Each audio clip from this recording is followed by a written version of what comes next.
حضرت ابو ہریرہ رضی اللہ تعالیٰ عنہ فرماتے ہیں کہ میں ایک مرتبہ مسجد نبوی سے عشاء کی نماز پڑھ کر اپنے حجرے میں آیا تو میرے حجرے کے دروازے پر ایک خاتون کھڑی تھی،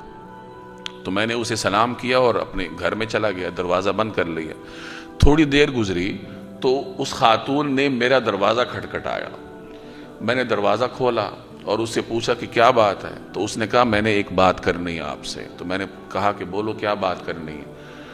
تو وہ کہنے لگی کہ بات یہ ہے کہ مجھ سے زنا کا گناہ سرزد ہوا ہے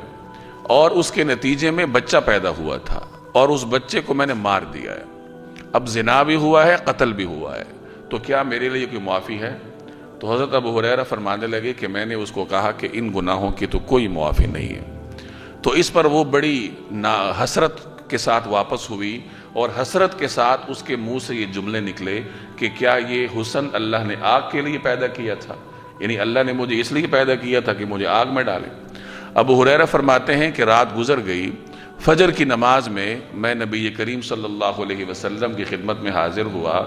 اور نماز کے بعد میں نے رسول اللہ صلی اللہ علیہ وسلم کو یہ واقعہ سنایا اور عرض کیا کہ یا رسول اللہ اس طرح رات کو میرے پاس عورت آئی تھی اور اس نے ان گناہوں کا اقرار کیا اور میں نے اس کو یہ جواب دیا۔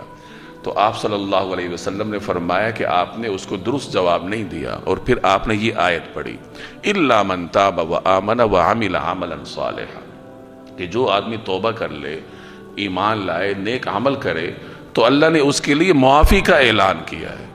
ابو ہریرہ فرماتے ہیں کہ میں واپس ہوا اور اس عورت کو تلاش کرنے لگا کہ وہ مجھے مل جائے تاکہ میں اس کو اللہ کے رسول کی یہ خوشخبری سناؤں۔ تو اتفاق کی بات یہ کہ وہ مجھے رات کو ہی ملی عشاء کے بعد، تو پھر میں نے اس کو بتایا کہ نبی کریم صلی اللہ علیہ وسلم نے اس طریقے سے تمہارے لیے معافی کی بشارت بھیجی ہے کہ تمہیں اللہ معاف کرے گا، جیسے قرآن کریم کی یہ آیت ہے۔ تو اس پر اس نے اللہ کا شکر ادا کیا اور سجدے میں گر گئی۔ تو یہ ان آیات کے ذیل میں مفسرین نے روایات نقل کی ہیں کہ کوئی انسان بڑے سے بڑا گناہ بھی کر لے، لیکن جب وہ توبہ کرتا ہے، اللہ کی بارگاہ میں آتا ہے، تو اللہ اس کو معاف کر دیتا ہے۔